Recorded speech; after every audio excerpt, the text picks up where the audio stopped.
Hello friends, welcome to crazy GK tips. Crazy GK tips में आपका स्वागत है। आज का जो टॉपिक है वो है उत्तोलक, लीवर। उत्तोलक जो है, उत्तोलक क्या है? उत्तोलक एक प्रकार की सरल मशीन है जिसके सहायता से हम बड़ी आसानी से कोई ना कोई कठिन काम को बड़ी आसानी से कर सकते हैं। इसकी परिभाषा ये है कि उत्तोलक एक सीधी व टेढ़ी छड़ होती है जो किसी एक निश्चित बिंदु के चारों ओर स्वतंत्रता पूर्वक घूम सकती है। अब इसका एक आप चित्र देखिए उत्तोलक का। ये एक मान लीजिए छड़ है, ए बी कोई एक छड़ है, ठीक है। ये इसका मिड पॉइंट है, मध्य बिंदु है। इस बिंदु के चारों तरफ जो है एक छड़ स्वतंत्रता पूर्वक घूम सकती है, यानी कि ये इधर से इधर घूम सकती है, ऊपर से नीचे चारों तरफ राउंड कर सकती है और इधर से राउंड दोनों तरफ घूम सकती है, यानी ये स्वतंत्रता पूर्वक कहीं भी घूम सकती है, ठीक है। यही ये कह रहा है कि उत्तोलक एक सीधी व टेढ़ी छड़ होती है जो किसी एक निश्चित बिंदु के चारों ओर स्वतंत्रता पूर्वक घूम सकती है। ये तो हमारी हो गई परिभाषा। अब उत्तोलक के जो है वो 3 प्रमुख बिंदु होते हैं। ये प्रमुख बिंदु बहुत इंपॉर्टेंट है आने वाले टॉपिक में। पहला बिंदु है आलंब, जिसको फलक्रम बोलते हैं, ठीक है। ये होता है आलंब। आलंब क्या होता है? आलंब वो बिंदु होता है जिसके जो उत्तोलक है जिसमें स्वतंत्रता पूर्वक चारों ओर वो घूम सकती है। कोई भी छड़ जो है, कोई भी बिंदु है, वो स्वतंत्रता पूर्वक घूम सकती है छड़, ठीक है। अब जैसे मान लीजिए आलंब एफ है हमारा, ठीक है। इस बिंदु पर जो ये छड़ है स्वतंत्रता पूर्वक घूम सकती है, ठीक है। इसी को आलंब बोलते हैं। आयास एफर्ट को क्या बोलते हैं? उत्तोलक को उपयोग में लाने के लिए जो बल लगाया जाता है उसको आयास कहते हैं। अब इस डायग्राम में आप समझिए आयास कैसे काम करता है। देखिए, अगर हम आयास पे बल लगाते हैं, यानी अगर हम बल नीचे को लगाएंगे, यानी कि हम इस छड़ को ऐसे खींचेंगे तो हमारा भार क्या होगा? ऊपर की ओर उठेगा, ठीक है। ये बल जो, अगर हम आयास को ऐसे, ये मान लीजिए धागा है, यहाँ पे कोई यहाँ पे बंधा हुआ है या घिरनी बंधी हुई है, अगर हम आयास को ऐसे नीचे से खींचेंगे, नीचे बल लगाएंगे, तो ये भार हमारा क्या होगा? ऊपर की ओर उठेगा। तो यही वो कह रहा है, आयास का मतलब, एफर्ट का मतलब यही बता रहा है कि उत्तोलक को उपयोग में लाने के लिए उस पर जो बल लगाया जाता है उसको आयास बोलते हैं, ठीक है। ये तो हो गई आयास की बात। अब आते हैं भार। भार सिंपल सा जो लोड होता है उसी को भार बोलते हैं, ठीक है। उत्तोलक द्वारा जो भार उठाया जाता है उसी को भार कहते हैं, ठीक है। अब आते हैं कि ये उत्तोलक की स्थायी संतुलन अवस्था कैसे होती है। देखिए, उत्तोलक की स्थायी संतुलन, उत्तोलक का संतुलन। अब उत्तोलक का संतुलन हम कैसे करते हैं? देखिए, बहुत ही आसान है। इसमें करना क्या होता है, उत्तोलक का कभी भी संतुलन का आपका टॉपिक आ जाए तो आप एक काम करिएगा, आप संतुलन कैसे किसी चीज पे बना सकते हैं। एक इधर से आइए, एक इधर से आइए, यानी दोनों तरफ से ऐसे आइए और यहां पे मिल जाइए, तो ये स्थायी हमारे संतुलन की अवस्था हो गई। यानी कि एक इधर से आए, एक इधर से आए, दोनों ऐसे आप कर दीजिए, ठीक है। ये हमारी स्थायी संतुलन की अवस्था हो गई। बिल्कुल इसमें भी आपको ये करना है, एक लोग इधर से चलो, एक लोग इधर से चलो, ठीक है। ये दोनों आके यहां पे मिल जाएंगे तो हमारी संतुलन की अवस्था हो जाएगी। बस चलिए देखते हैं। तो पहला क्या है? आयास, आयास, ठीक है। आयास की भुजा, आयास की भुजा क्या है? AF है, ठीक है। इक्वल टू, इधर फिर क्या है? भार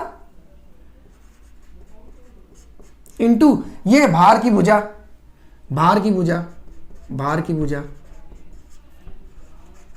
ठीक है। तो आयास हमारा क्या है? P। हम आयास को P लिख देते हैं। और आयास की भुजा कितनी है? AF, ये AF लिख दिया। फिर भार क्या है हमारा? W। और भार की भुजा कितनी है? BF, क्योंकि हमको इधर से इधर चलना है ना, इधर से हमें चलना है और इसको इधर से चलना है, तो हमारी भार की भुजा है BF। अब इसको संतुलन कर लेते हैं, तो AF को ऐसे लिखा रहने दीजिए और जो BF है इसको नीचे ले आइए, तो AF upon BF equal to W को ऐसा ही लिखा रहने दीजिए और P को इधर लिख आए तो P नीचे आ जाएगा। यही हमारा जो है स्थायी संतुलन की अवस्था है। AF अपॉन BF, ऊपर की जो छड़ है उसको पूरा हमने लिख दिया, ठीक है। क्या है? AF इंटू BF, ये हमारी संतुलन की अवस्था हो गई। अब AF इंटू BF में जब हमने सॉल्व किया तो आया क्या? W अपॉन P, यानी भार बटे आयास। अब एक क्वेश्चन और आता है आपके आने वाले टॉपिक में आएगा कि यांत्रिक लाभ क्या होता है। यांत्रिक लाभ, उत्तोलक का यांत्रिक लाभ क्या होता है, यह हल करता हूं। उत्तोलक का यांत्रिक लाभ। अब उत्तोलक का यांत्रिक लाभ क्या होता है? अब यांत्रिक लाभ का मतलब यह है कि जिस मशीन से हमें कोई लाभ होता है उसको यांत्रिक लाभ बोलते हैं। जैसे मान लीजिए आपने प्लास या पेचकस से कुछ काटा तो वो आपका यांत्रिक लाभ हो, क्योंकि आपने यंत्र से कोई लाभ लिया, ठीक है, तो उसे यांत्रिक लाभ कहते हैं। अब इसको निकालेंगे, यही हमारा जो संतुलन की स्थिति है इसी को यांत्रिक लाभ बोलते हैं, यानी कि W/P। इसका मतलब यह हुआ कि किसी उत्तोलक का भार उसके आयास के अनुपात को उस उत्तोलक का यांत्रिक लाभ कहते हैं। इसका मतलब यह हुआ कि किसी उत्तोलक का जो भार है उसके आयास के अनुपात को यांत्रिक लाभ कहते हैं। अब आगे देखते हैं कि उत्तोलक जो है कितने प्रकार के होते हैं, उनका यांत्रिक लाभ कैसे होता है, कैसे कैसे क्वेश्चन पूछे जाते हैं आपके एग्जाम में, उसके बारे में आगे चर्चा करते हैं। नेक्स्ट अब देखते हैं कि उत्तोलक के प्रकार। उत्तोलक कितने प्रकार के होते हैं? उत्तोलक 3 प्रकार के होते हैं। प्रथम श्रेणी के उत्तोलक, द्वितीय श्रेणी के उत्तोलक, तृतीय श्रेणी के उत्तोलक। आपके एग्जाम में इसी टॉपिक के इर्द गिर्द सारे प्रश्न पूछे जाएंगे कि उत्तोलक के कितने प्रकार के होते हैं, कौन सा जो है इस जो प्रथम प्रकार के उत्तोलक होते हैं उसमें यांत्रिक लाभ कितना होता है, द्वितीय प्रकार के श्रेणी में यांत्रिक लाभ कितना होता है तथा तृतीय प्रकार के श्रेणी में यांत्रिक लाभ कितना होता है। एक तो ये प्रकार के आपसे यांत्रिक लाभ से संबंधित आपसे प्रश्न पूछ लेता है। दूसरा आपसे इस प्रकार के संबंधित प्रश्न पूछ लेता है, उदाहरण से संबंधित प्रश्न पूछ लेता है कि कैंची जो है किस प्रकार के उत्तोलक में आती है, या नींबू निचोड़ने की मशीन किस प्रकार के उत्तोलक में आती है, या चिमटा किस प्रकार के उत्तोलक में होता है, या मनुष्य का हाथ किस प्रकार के उत्तोलक में आता है। तो इस प्रकार के संबंधित आपसे प्रश्न पूछ लेता है, या कभी कभी आपसे जो है इस प्रकार के संबंधित प्रश्न पूछ लेता है कि किसमें आलंब बीच में होता है, किसमें आयास बीच में होता है, किसमें भार बीच में होता है। तो इस प्रकार इसी टॉपिक से इन तीन प्रकार के श्रेणी से ही आपके क्वेश्चन जो आपके एग्जाम में बनते हैं। तो आइए चर्चा करते हैं। पहला जो है प्रथम श्रेणी के उत्तोलक। इस वर्ग के उत्तोलकों में जो है आलंब, आयास तथा भार के बीच में होता है। अब देखिए, आलंब जो है भार तथा आयास के बीच में होते हैं। इस प्रकार के उत्तोलक में हमें याद क्या करना होता है? अगर आपको इस टॉपिक को पढ़ना है तो आपको केवल 3 चीजें याद करनी होंगी, केवल आपको इसके एग्जाम्पल याद रखने होंगे। पहले में आप कैंची याद रख लीजिए, दूसरे में आप नींबू निचोड़ने की मशीन याद कर लीजिए, और तीसरे में आप चिमटा याद कर लीजिए। बस इसको अगर आपने याद कर लिया तो आपका सब कुछ तैयार हो जाएगा। देखते कैसे? देखिए, अगर आपके दिमाग में अगर एक कैंची इमेज छपी हुई है तो आप बड़ी आसानी से प्रथम प्रकार के श्रेणी के उत्तोलक निकाल सकते हैं। देखिए, कैंची है, आप ये देखिए आलंब क्या होता है? आलंब वो बिंदु होता है जहां से कोई भी क्षण स्वतंत्रता पूर्वक घूम सकती है।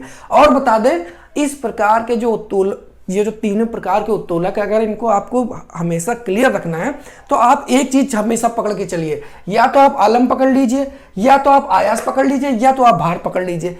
हम आलंब लेके चलते हैं, ठीक है, आलंब हमने ले लिया। तो आप देखिए, आलंब का मतलब वो होता है जहां से स्वतंत्रता पूर्वक कोई क्षण घूम सकती है। तो इस कैंची में ये जो पॉइंट होता है, यहाँ पे जो बिंदु होता है, ये होता है आलंब। आलंब होता है, आलंब को F से डिनोट करते हैं, ठीक है। यहां से जो है हमारी जो कैंची है वो स्वतंत्रता पूर्वक घूम सकती है। ये हमारा हो गया भार W, तथा यहां से हो गया हमारा आयास। आयास का मतलब होता है एफर्ट, यानी कि दबाना। आयास का मतलब होता है दबाना। तो कहीं से भी हम कुछ भी दबा रहे हैं वहां पे ई लगेगा, यानी एफर्ट लगेगा।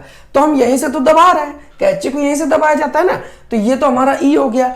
यहां से ये चीज घूम सकती है तो ये हमारा आलंब हो गया, और ये हमारा भार हो गया। तो आप इसी में देख लीजिए, बीच में कौन है? बीच में आलंब है। यहां से आप देख लीजिए, बीच में कौन है? आलंब है। यही तो ये लिखा हुआ है। आलंब हो गया बीच में, भार हो गया किनारे, यानी भार यहां पे होता है, सामान यहीं से काटा जाता है। और जो ई एफर्ट होता है किनारे से हम दबाते हैं, ये हो गया एफर्ट। तो इस तरीके से प्रथम प्रकार के श्रेणी का जो उत्तोलक है बड़ी आसानी से, आपने अगर कैंची एग्जांपल याद है, आपको पता है कि बीच में जो है स्वतंत्रता पूर्वक कैंची घूम सकती है, तो बस बीच में घूम सकती है तो आलंब हो गया बीच में, तो बीच में हमने आलंब लिख दिया, इधर भार लगा दिया, इधर जो है हमने एफर्ट लगा दिया, बड़ी आसानी से हमें याद हो गया प्रथम प्रकार के उत्तोलक। इसमें जो क्वेश्चन पूछा जाता है कि यांत्रिक लाभ प्रथम प्रकार, आपके एग्जाम में आ जाएगा कि प्रथम प्रकार के जो श्रेणी के उत्तोलक होता है उसका यांत्रिक लाभ कितना होता है, 1 से कम या 1 से अधिक या 1 के बराबर, और ऑप्शन में आ गया तो आप नहीं कर पाओगे। तो इस तरीके से प्रथम प्रकार के अगर श्रेणी का उत्तोलक आ जाए तो इसका जो यांत्रिक लाभ होता है या तो 1 से अधिक होता है या 1 के बराबर होता है या 1 से कम हो सकता है। यानी जो पहला है वो तीनों प्रकार की कंडीशन फुलफिल करता है, यानी 1 से अधिक भी हो सकता है, 1 के बराबर भी हो सकता है, 1 से कम भी हो सकता है उसका यांत्रिक लाभ। उदाहरण देख लेते हैं, कैंची, प्लास, सिडासी, कील उखाड़ने की मशीन, साइकिल का ब्रेक। आप देखिए, आप साइकिल का ब्रेक कहां से दबाते हो, यहां से दबाते हो ना, आपने साइकिल के ब्रेक दबाया तो ये तो ई हो गया आपका। बीच में आती है ब्रेक की घूमने की स्थिति, तो जहां से घूमते उसको आलंब कहते हैं, और भार कहां पड़ता है, पहिए के रिम के पास, तो वो हो गया। तो ये हमारा साइकिल का जो ब्रेक लगाना हुआ प्रथम प्रकार के श्रेणी के उत्तोलक में आ गया। और हैंड पाइप, आप देखिए एफर्ट कहां लगाते हो, हैंड पाइप के हैंडल में, बीच में होता है आलंब जहां से हैंड पाइप मोड़ता है, ठीक है, और नीचे भार से वो क्या करता है, पानी को ऊपर से नीचे लाता है। तो हैंड पाइप हमारा प्रथम प्रकार के श्रेणी के उत्तोलक में आ गया। अब आते हैं द्वितीय प्रकार के श्रेणी के उत्तोलक में। इस वर्ग के उत्तोलकों में आलंब तथा आयास के बीच में भार होता है, भार बीच में होता है। अब इसको हम कैसे, आप देखिए बहुत ही आसानी से, यहां से क्या हो रहा है, आप देखिए नींबू निचोड़ने की जो मशीन होती है, सबसे अच्छा एग्जांपल यही है।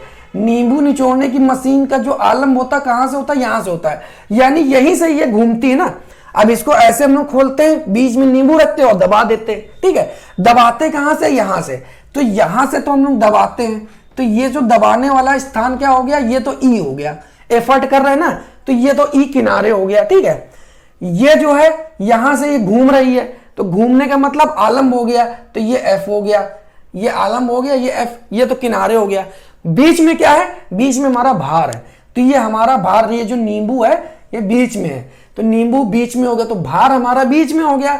और जो एफ है यानी जो आलंब है वो किनारे हो गया, और जो एफर्ट हम लोग जहां से दबाते हैं वो किनारे हो गया।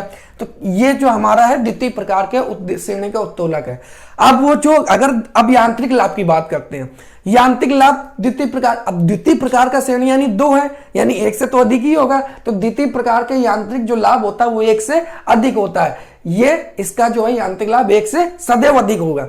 आपसे एग्जाम में पूछेगा कि द्वितीय प्रकार के श्रेणी का जो यांत्रिक लाभ होता है वो कितना होता है, तो आप लिख दीजिएगा 1 से अधिक होता है, ना 1 से कम ना 1 के बराबर, 1 से अधिक ही होगा, ठीक है।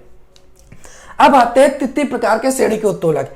इस वर्ग के उत्तोलकों में आलंब तथा भार के बीच में आयास होता है, ठीक है। आयास का मतलब हम जहां दबाते हैं वो हम बीच में दबाते हैं।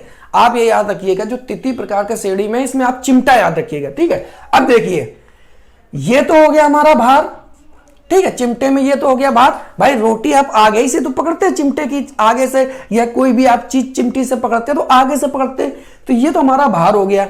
अब यहां से ये चीज घूम रही है, तो ये तो हमारा आलंब हो गया, इसको लिखते हैं एफ से, जहां से स्वतंत्रता पूर्वक घूमती है उसे आलंब बोलते हैं। मगर हम लोग दबाते कहां पे, दबाते यहां पे हैं, कहां पे दबाते हैं, यहां पे दबाते हैं, इस जगह दबाते हैं, तो इसको बोलते हैं आयास, एफर्ट, ठीक है। तो यहां से हम दबाते हैं, तो इसका मतलब जो एफर्ट है हमारा बीच में आ गया, यानी जो आयास है वो हमारा कहां पे आएगा, बीच में आएगा, भार किनारे होगा और आलंब किनारे होगा। तो इस तरीके से आप तृतीय प्रकार के श्रेणी के उत्तोलक याद कर सकते हैं। इसका यांत्रिक लाभ सदैव 1 से कम होता है, आपको ये बात याद रखनी होगी।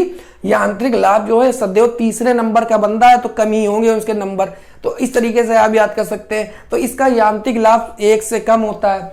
प्रथम प्रकार का जो यांत्रिक लाभ होता है कुछ भी हो सकता है, या तो 1 हो सकता है, 1 के बराबर हो सकता है, या 1 से कम हो सकता है, इसका तो आप अलग कर दीजिए।